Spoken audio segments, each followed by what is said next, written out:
Dans ce livre, j'ai voulu avant tout donner des conseils qu'on met tout de suite en application. Les premiers lecteurs m'ont dit, on suit les pages et tout de suite on a envie de tester. Et ça marche. Donc c'est des conseils qu'on peut suivre immédiatement, qui donnent des résultats et qui sont tellement évidents qu'on les suit pour soi. Et on a envie aussi de les communiquer aux autres. L'alimentation est essentielle pour être en bonne santé, c'est le carburant. Si on met le bon carburant, on fera beaucoup de kilomètres.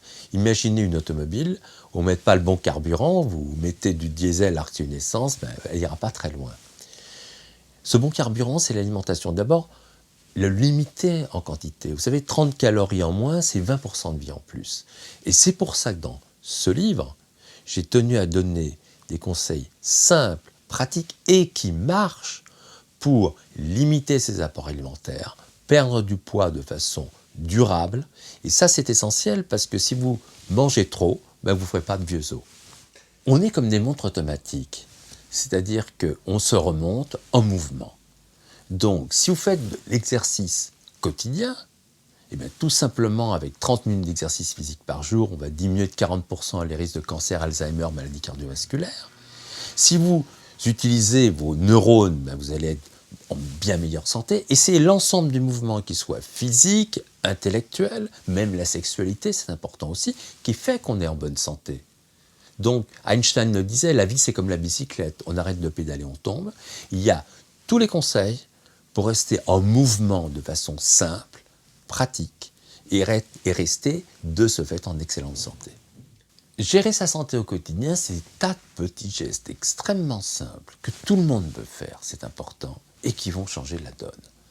Si on connaît des nouvelles règles d'hygiène, complètement nouvelles, qu'on les applique, on est beaucoup moins malade. On passe au travers de tas de maladies. Donc connaître ces petites règles très simples du quotidien, c'est déjà essentiel parce que ça va former un bouclier pour passer au travers. Vous savez, ce qui fait du bien au cerveau, c'est la nouveauté. Quand on fait des choses nouvelles, on va sécréter des hormones du bonheur et on va se sentir tellement mieux. Ce qui est formidable, c'est que à n'importe quel âge, il n'est jamais trop tard pour bien faire. On est un organisme en perpétuelle régénération. À chaque seconde, on produit des millions de cellules.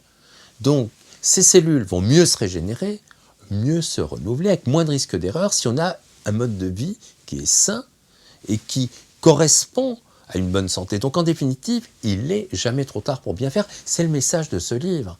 On se sent tellement bien en faisant des gestes naturels et sains. Et ça, c'est une première porte du bonheur.